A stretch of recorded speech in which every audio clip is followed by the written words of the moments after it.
Welcome to Kansas Ag Report. I'm Ken Rogers. This week, it's the monthly conversation with Dr. Roger McEowen from the Washburn School of Law.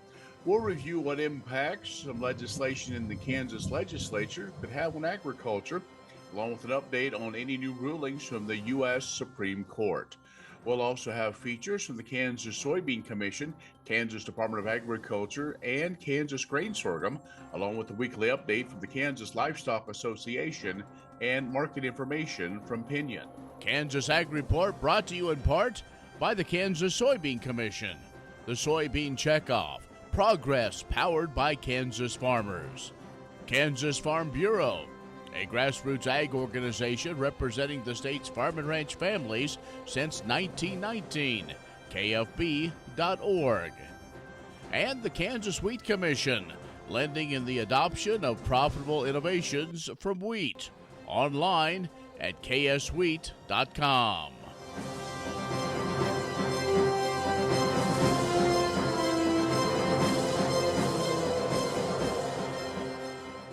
In agriculture information, the Federal Reserve reports that farm finances remain a concern. The Fed's Beige Book notes that 10 of the 12 districts reporting slightly to moderate growth in May, while the other couple had no change in activity. The agriculture reports were mixed. Drought conditions easing in some districts, but there's still a concern about farm finances and incomes that were in the Beige Book. They say overall outlooks grew more pessimistic due to reports of rising uncertainty and greater downside risks. Well, many farmers are turning to soybean planting because of a better chance to make a profit this year. Heavy rainfalls in some areas are closing the window of opportunity to finish up corn planting. USDA forecasts farmers to plant 86.5 million acres of soybeans in the U.S. farm country this year, but some industry experts predict soybean acres could increase by another 1 million acres or more thanks to the wet weather and soils. Farmers are facing high production costs due to a jump in already high interest rates. That will take a bite out of most of or all of the potential returns on corn this year. Well, cattle incapable of relieving themselves of high temperatures experience heat stress. Humans eliminate and alleviate the overheating through sweating. But K-State Beef Extension veterinarian A.J. Tarpoff says cattle do not have that option. He said heat stress, coping behaviors is what we see when cattle are adapting to warmer temperatures. He says whenever we get hot, we sweat to maintain homeostasis. For livestock species, especially cattle, they don't have those capabilities. He said they dissipate heat in other ways, like increasing the respiratory rate by breathing or by panting. Besides panting, producers identify heat stress by the increased standing and large groups of animals bunching up close to water tanks and crowding in shading areas. He said they're trying to increase airflow by standing, but they're actually end up using each other as shade, which is counterproductive. High temperatures and humidity, slow wind speeds, and increased solar radiation comprise the four weather conditions contributing to heat stress. He said to monitor the animal's comfort index in Kansas through the K-State Mesonet. You can find that online. He said correctly managing heat stress has proven to be essential for maximizing animal well-being and performance. We will take a break, come back with Dr. Roger McEowen. We return on the Kansas Ag Report. The Kansas Ag Report brought to you in part by Kansas Grain Sorghum, growers working together. Learn more at ksgrainsorghum.org. Grass and Grain, online or in the mail, keeping Kansas farmers informed for over 60 years. grassandgrain.com.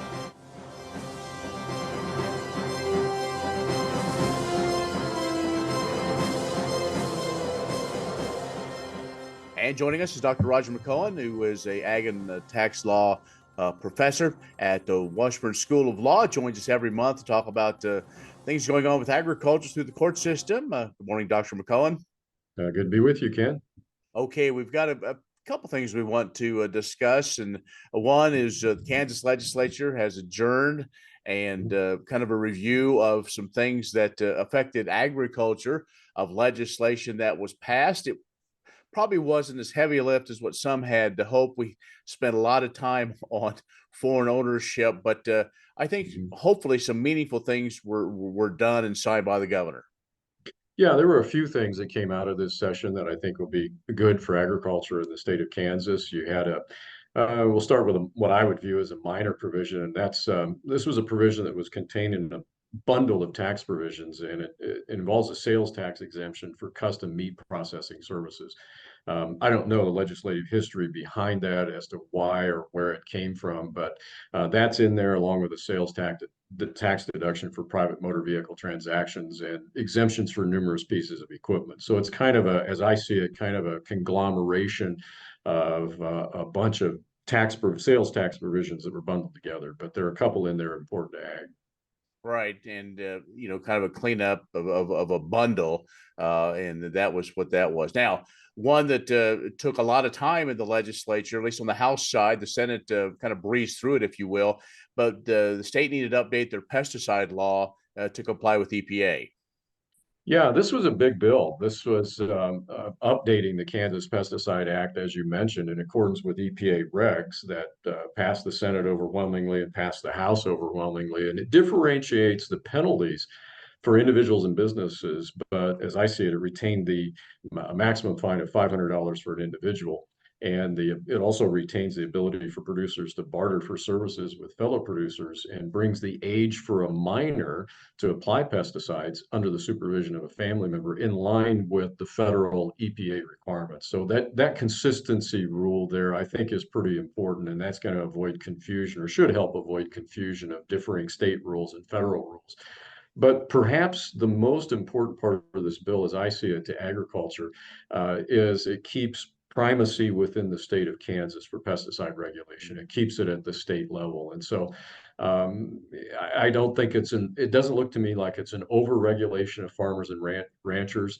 It maintains primacy at the state level. And from a farmer's perspective, if you've got a dispute with a government agency over whatever it is, and this would happen to be pesticide, you want to deal with that dispute as locally as possible and keep the feds out of it. I think this bill does that. We're talking with Dr. Roger McEowen from the Washburn School of Law. He's an ag and tax law specialist.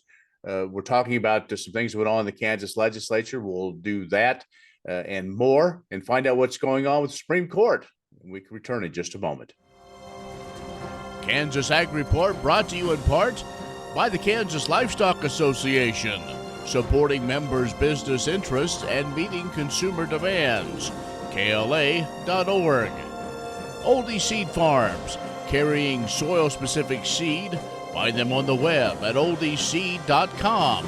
That's OHLDE seed.com. And Kansas Corn, building the future at kansascorn.com.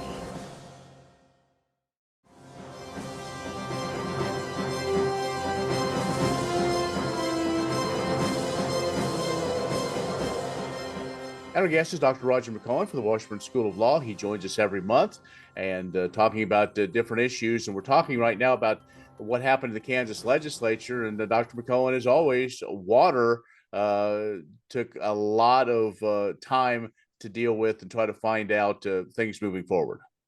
Yeah, it did. And there was one bill that actually got signed into law. Actually, there were several bills involving water, but it looks like one in particular did make its way through and got signed into law. And that's a bill that addresses water resource management in Kansas that focuses primarily on the management of groundwater through the designation of what we call an IGUCA, an intensive groundwater use control area, and local enhanced management areas, or LEMAs. And what it does is allow the chief engineer of the Division of Water Resources to issue orders based on the findings of public interest in existing water conditions, which also includes flexibility in the use of water rights, similar to those multi-year flex accounts that came in a few years ago. And the governor signed that one into law, and I think that's probably a positive for water use and appropriate use for water in Kansas, particularly the western 2/3 of Kansas. There was a remediation bill that has been sitting there for a couple of years, finally kind of got across. It was really important to ag retailers. Yeah, this is a bill that increased the financial limits for reimbursements from the Kansas Ag Remediation Fund. And so your maximum reimbursement is going to go from 200,000 to 300,000 for a single eligible individual, from 4 to 600,000 when both a buyer and a seller, or a lessee and a lessor, are responsible for remediation. And that's probably, I think that's a positive to increase those numbers. That's going to be a big one for ag retailers and grain elevators, or customers of retailers and grain elevators. And one that was passed a couple of years ago, got taken through the court system, came back, an Mhm. ag trespass bill. Many of us call it the ag gag bill. That was probably a little more difficult than what we thought, but it did get passed. Yeah, and this is a result of the United States Court of Appeals for the Eighth Circuit, some time ago, about a year ago, upholding the Iowa law after parts of that had been challenged as successfully as unconstitutional. Of course, the previous Kansas legislation had been knocked out by the Tenth Circuit, and once you saw the Eighth Circuit opinion come down, then the legislature looked at that and said, well, okay, now we've got a template for retooling the Kansas law. And one part of the bill prohibits an individual from making false statements to gain access to an animal or a crop facility as defined by the law. And that's something that had been before the legislature for a number of sessions, but I think the skids got greased when the Eighth Circuit ruled the way they did on the Iowa statute. Another part of the bill increases the fees to fund the brand program, to ensure that there you have a robust program that's operated across the state. So yeah, this is primarily the trespass bill, and that has been retooled in line with what the court in the Eighth Circuit said was a constitutional way to do that. So we'll see. I'm sure it'll get challenged going forward, but now we've got at least some guidance from a court in a different circuit as to how that can be deemed to be constitutional. Okay, before we wrap up, SCOTUS, the highest court in the land, about ready to wrap up. What are we waiting for as far as results? Well, they've got several cases on their docket. We're waiting on two cases that have been combined to deal with Chevron deference, and that's a big deal for agricultural producers that get in a tangle with a government agency. What level of deference is going to be given to a government agency? Is it going to be an arbitrary and capricious standard or something different? That's one. Another one that's still out there is dealing with the question of whether the Congress can tax wealth without a taxable event. That's a big issue because that could have implications for stepped up basis at death. If we can just tax wealth without a taxable event, then it's much easier for the Congress to enact a rule that says that we can impose capital gain taxes without a taxable event occurring. And that would seriously impact stepped up basis at death. There's a third issue that's out there too, besides those two, on Chevron deference and on stepped up basis, and that has to do with buy-sell agreements. And buy-sell agreements are very important when you're transitioning a farm or ranch operation to the next generation. And this one goes to the issue of, if the insurance that is funding the buy-sell agreement, if those insurance proceeds are paid to the entity of which the deceased owner's stock is going to be bought out from, does that increase the value of that entity for estate tax purposes? Lower court said yes, and that's before the Supreme Court. So we've got our eyes on that one, because if they're going to affirm the lower court, then we've got to do some additional planning to make sure that you don't get the increase in the stock base of the corporation and inadvertently increase the estate tax value of that entity for the heirs. Okay, so Dr. McEowen, if folks want to learn more about these things we've talked about, I know you have a blog that you write about these and other things. How can they find it? They can find that on my website. That's washburnlaw.edu/WALTR, as well as the Ag Managers site over at the Ag Econ Department at K-State. All right, Dr. McEowen, as always, appreciate it. We'll talk with you again next month. Thank you, Ken. Dr. Roger McEowen, who Ag and Tax Law Specialist at the Washburn School of Law, has joined us. We will take a break. Back with more in a moment. Anything I can help you locate today? Yeah, I'm looking for some grass seed, but I can never figure out which type to buy. At Premier Farm and Home, you can pick your grass seed out of a field instead of off a shelf. Really? You can do that? At Premier, you can. That'd be great. Let me take you to our plots. Everyone has lawn problems. At Premier Farm and Home, we see it as an opportunity to earn your trust. This is so helpful. Only place in the Midwest. With each problem we help you solve, you'll gain confidence and find that No one can take care of your lawn like you can.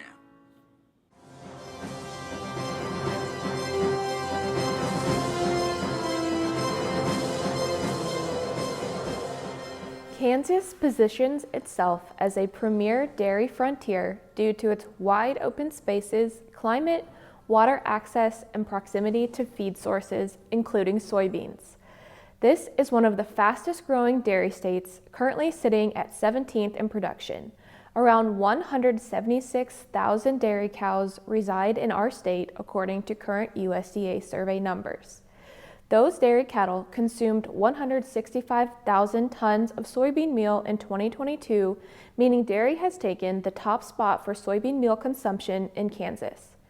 In addition to generating jobs and supporting small communities, the dairy industry in Kansas directly contributes a value of nearly $798 million to the economy, according to USDA. Including indirect and induced effects, the total impact reaches $1.4 billion in value. Dairy exports in 2020 totaled $124 million. The industry, already having achieved incredible growth over the past 25 years, continues to add about 3,500 dairy cows per year. Now, 75% of the milk produced within state lines is also processed in Kansas. This leads to greater economic power from retaining the impact of value-added processes. According to the National Soybean Checkoff, the United Soybean Board, soybean meal is highly digestible and provides affordable protein and energy for dairy cattle. Like with most livestock, the amino acids found in soybean meal greatly benefits dairy breeds. The cattle can convert the amino acids into nutrients that aid in milk production. Recent research posted on soymeal.org even dives into the effects of feeding high oleic soybeans, or those beans developed to provide greater oil content, to dairy cattle as a means to increase milk fat. June is National Dairy Month. Next time you enjoy your favorite dairy product, think about the soybeans involved in the process of making that product. Grain sorghum is one of the most important cereal crops worldwide, and Kansas leads the nation in its production. Over the years, sorghum has been either exported, used in animal feed domestically, or for other industrial uses.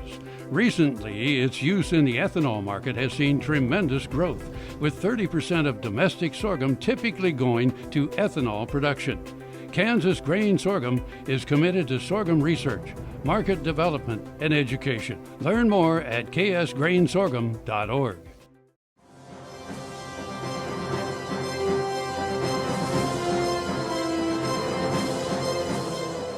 It's now time for another Kansas Sorghum Update, brought to you by the Kansas Grain Sorghum Commission. According to the USDA NASS Crop Progress Report for the week ending June 2nd, 2024, Kansas sorghum planted was 35%, ahead of last year's 28% and the 25% average. Recently, the Kansas Grain Sorghum Commission has been hosting numerous project overviews detailing key research investments that will further advance the sorghum industry through our very own Sorghum State podcast. We recently featured the president of Pyramid Feeds, Earl Romer, on a deep dive episode that highlights an investment project that focuses on enzyme digestive efficiency for ruminant feed rations containing grain sorghum and sorghum distiller grain solubles. Here's a short clip of what Earl had to share with us. The funding of this project can be tremendously valuable, both in terms of conservation of our Ogallala aquifer in western Kansas, but also to help expand the value and utilization of grain sorghum in the feeding industry. To listen to the full episode or to stay connected with the latest investments of the Kansas Grain Sorghum Commission, be sure to visit our website. It'll lead you to our resources, including our podcast episodes and digital newsletter archives. Thank you, and stay tuned for next time. The Kansas Wheat Innovation Center in Manhattan is rediscovering ways to get improved varieties and new genetics in the hands of farmers faster. Grower-led and checkoff-funded research initiatives are bringing about positive change. This grassroots leadership provides a strong voice in Topeka and Washington, D.C. Now is the time to partner with Kansas Wheat in moving wheat forward. Kansas Wheat Commission and Kansas Association of Wheat Growers. Farmers investing in their future and yours. Log on to rediscoverwheat.org.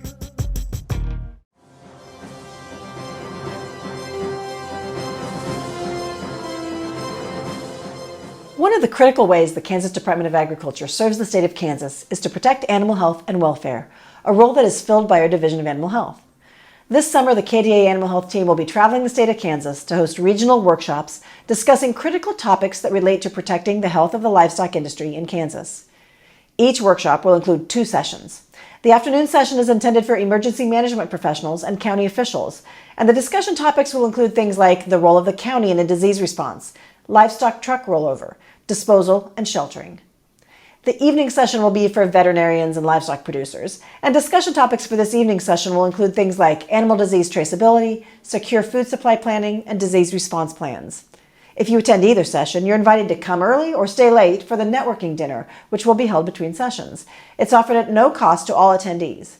In fact, the workshops and the dinner are all free to attend, but we do need you to register so we have sufficient supplies and food. Workshops in June and July will be held in El Dorado, Fort Scott, Hutchinson, Scott City, Dodge City, Colby, and Hayes. Responding to animal health incidents, whether accidents, disease outbreaks, or other concerns, will need us all to be alert to the challenges and aware of the response plan. We strongly encourage all livestock owners, veterinarians, and county officials to attend one of our animal health workshops to learn more about how animal incident response plans may affect you. You can register by going to the links at our website, agriculture.ks.gov/animal health outreach, or just call Kelly at 785-564-6608 to register, or if you have questions. What if U.S. soybean meal were more than a commodity? If seed companies and the soybean checkoff built a better variety? That future is here. The time is now. To meet end-user demands, the soybean checkoff is investing in the compositional quality of soybeans, including meal. A message from the Kansas Soybean Commission, the Soybean Checkoff, progress powered by Kansas farmers.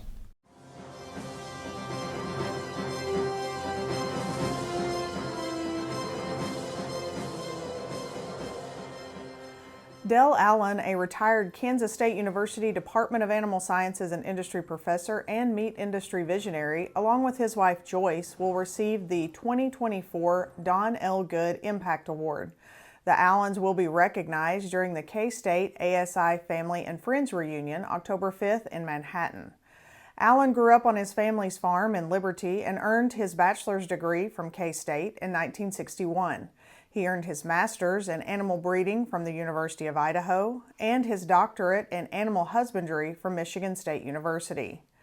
Named in honor of Good, a former ASI department head, and presented by the Livestock and Meat Industry Council, the Impact Award recognizes those who have positively influenced the livestock and meat industry. Allen was a member of the K-State ASI faculty for 22 years, starting in 1966. His research focused primarily on beef composition and beef quality. He also coached the meat judging team for 13 years, served as a student advisor, and was an advisor for the Block and Bridle Club and Alpha Gamma Rho fraternity.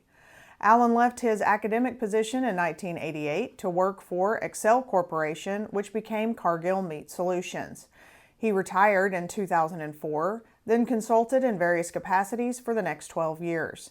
Allen is a past president of LMIC. He was the 2009 K-State ASI Distinguished Alumnus, 2013 Stockman of the Year, and one of the first to be inducted into the Meat Industry Hall of Fame. More information about the ASI Family and Friends Reunion will be available online at ksubeef.org. Kansas Corn reminds you that E15 fuel is the right choice for every kind of driver. For the car enthusiast, E15 has higher octane. For the thrifty driver, E15 is priced lower than regular unleaded. For the nature lover, E15 provides cleaner air. For the shopper who buys local, E15 has more ethanol from our Kansas corn farms. Choose E15 for a higher octane, lower price, cleaner American fuel. Message from the Kansas Corn Commission. Learn more at kscorn.com.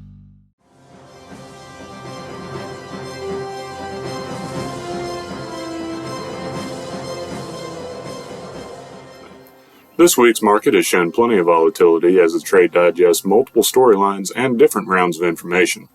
For U.S. growers, planting pace has been at the top of everyone's mind as we continue to go through an unusually wet spring across the country. Still, Monday's crop condition report showed that we are right at the 5-year average for getting the crop in the ground. Corn planted stood at 83% versus an 82% average. Soybeans were at 68% versus 63% average, and spring wheat came in at 88% versus an 81% 5-year average. Wheat conditions on the same report lost a point from last week's measure, coming in at 49% good or excellent, well above last year's 34% mark, as well as a 5-year average of 45% good to excellent. The corn market continues to seem satisfied with this year's production potential, though we are far too early to know yield or even final acre estimates for sure. Ethanol demand continues to be strong, as Thursday's report showed an average of 1.068 million barrels per day produced, which is 4.8% higher than last week and 6.4% higher than last year, with ethanol stocks being reduced to 23.207 million barrels from 24.212 last week. Soybeans continue on in a range trade as we monitor reports out of Brazil to see just what effect the flooding there has caused, though at the moment it does not seem to be too catastrophic. By far the biggest story in the grain sector at the moment is production troubles in the Black Sea region, as Russian and Ukrainian farmers report frost damage and dry weather that may rapidly decrease this year's crop. June is a critical month for their wheat potential, so all eyes will be on the forecast for that area in order to see how that progresses. Cattle markets this week are digesting a cattle on feed report that came largely as expected last Friday. It showed that as of May 1st, cattle on feed numbers are at 99.1% of last year, placements are at 94.2%, and marketing's coming in at 110.1%. In outside markets, the dollar and crude oil remain in a strong trading range, the dollar sticking around 104 to 105, and crude between $78 to $80 per barrel.